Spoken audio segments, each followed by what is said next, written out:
नाज़िन खैरपुर में मंशियात खिलाफ CIA police कार्रवाई तेज करे छड़ियों आहिनि। इन हवाले से सीआईए इंचार्ज मेरा टीवी के रिपोर्टर हरीश कुमार से वीचार वंडिया आहिनि।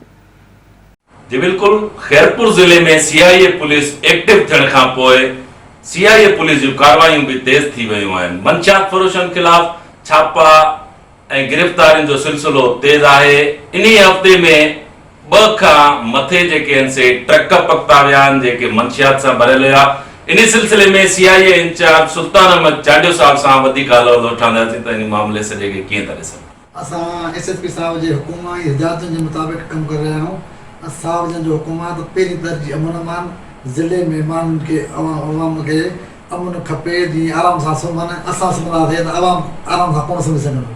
तंहिं करे पंहिंजो निंडूं फिटाईंदे क्रिमिनल के खिलाफ जो क्रैकडाउन किया था, मंशियात के खिलाफ जेके जेके भी फोरू आहिनि, मोटरसाइकिल जा फोरू, कारनि जा फोरू, मंशियात फरोश उनके खिलाफ वधि में वधि क्रैकडाउन करण जो हिदायत ॾिनियूं। कोशिशि कयूं था मुख़बिर सार्वजनिक खे जीअं इतला मिले तो उहे हिकदमि असांखे फ़ोन ते ॿुधाइनि था त वता फलाणी जॻह ते पहुचूं था त उते असांखे मतिलबु ट्रकूं भी 2-3 पकड़ियूं आहिनि ऐं केस दाख़िल कया आहिनि। गुटके जा, पान पराग जा 3-4 केस दाख़िल इहे थिया आहिनि। ॿिया कुझु जेके क्रिमिनल्स हुआ जंहिंमां सां पुलिस मुकाला भी थिया आहिनि, 5-7 केस उहे भी दाख़िल थिया आहिनि।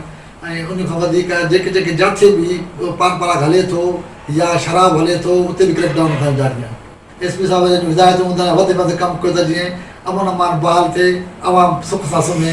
असां सुम्हंदासीं त अवाम कोन सुम्हंदो। उन चवंदो बाबा जेके जेके पंहिंजा कुदा कुर्द ख़तमु कयो, न त पोइ असां पुछण वारा आहियूं।